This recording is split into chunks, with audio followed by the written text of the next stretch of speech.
আসসালামু আলাইকুম গাইস, কেমন আছেন? আশা করি সবাই অনেক অনেক ভালো আছেন। তো নতুন ব্লগে আপনাদেরকে স্বাগতম। আর দেখতে পাচ্ছেন খাওয়া দাওয়া করতেছি। আসলে আমাদের নাস্তা করে যাইতে হবে ঈদের আজহার নামাজ। সবার কাছে পুরো ভিডিওটা দেখার অনুরোধ রইল। তো ভিডিওটা শুরু করা যাক।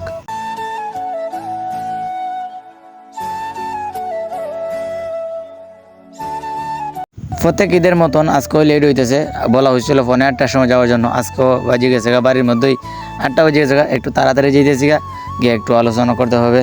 আর না হইলে তো উজুরে বলছে একটু আলোচনা করতে 10-15 মিনিট, এই জন্য যেতেছি গা। পাগড়ি লাগাইছি, জুব্বা লাগাইছি, একটা কোট লাগাইছি। ঈদ মানে আনন্দ, ঈদ মানে খুশি। আর ঈদের নামাজ সবাই পড়বেন, সবাই চেষ্টা করবেন ঈদের নামাজ পড়া। এই ঈদের মধ্যে তো শুধুমাত্র খাওয়ান আর খাওয়ান। প্রত্যেকবার আমাদের ঈদগার মধ্যে 8টার সময় জামাত দেওয়া হয়। এইবারই প্রথম যে 8:30টার সময় জামাত দেওয়া হয়েছে। এর লিগে মানুষের কথা কইতেছে যে এত তাড়াতাড়ি লেট কেন।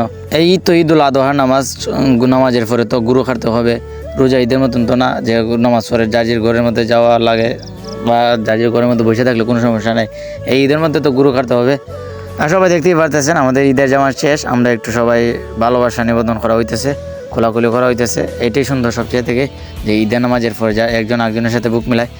আর আমরা চলে গেছি আমাদের এক চাচার বাড়িতে। দেখতেই পারতেছেন স্ক্রিনের মধ্যে একটা গরু। এই গরুটারে সর্বপ্রথম জবাব দেওয়া হবে। আর কোরবানির ভিডিওটা দিলাম না, আমাদের মধ্যে ইউটিউবের মধ্যে গাইডলাইন আছে অনেক, এইগুলো দিলে পরে একটা গাইডলাইন কপিরাইট দেয়, এই জন্য দিলাম না। তো একটা গরু জব শেষ, আরও অনেক গরু রয়েছে, তো এইগুলা দিতে হবে।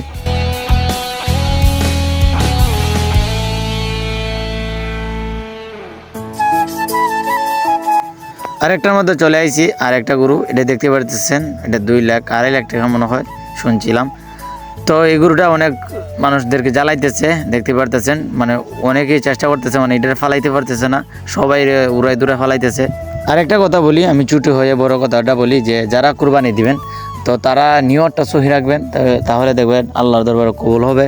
নিয়তটা সহি রাখবেন, যত টাকা দিয়ে দেন আপনি তো গুস্ত নিজেই খাইবেন, আর কুরবানি দিবেন এটা হচ্ছে আল্লাহর রাস্তায়। এই গরুটা একবার বেশি চালাইতেছে, দেখেন সবাই একবারে নাচাইয়া উচাই একবারে শেষ, মানে ফালাইতে পারতেছে না কেউ, সবাই চেষ্টা করতেছে, মানে কেউ ফালাইতে পারতেছে না। আর অবশেষে ফালানি হয়েছে, যে ফালানির পরে এটা অনেক কষ্ট করে ফালানি হয়েছে। আর এখানে 2টা গরু অবশেষে গুস্ত কাটা বইছি, তো এটার মধ্যে বানাইমু। আর এই পর্যন্তই, সবাই ভালো থাকবেন আর ঈদটারেও ভালো করে উদযাপন করবেন। সবাইকে ধন্যবাদ। আসসালামু আলাইকুম।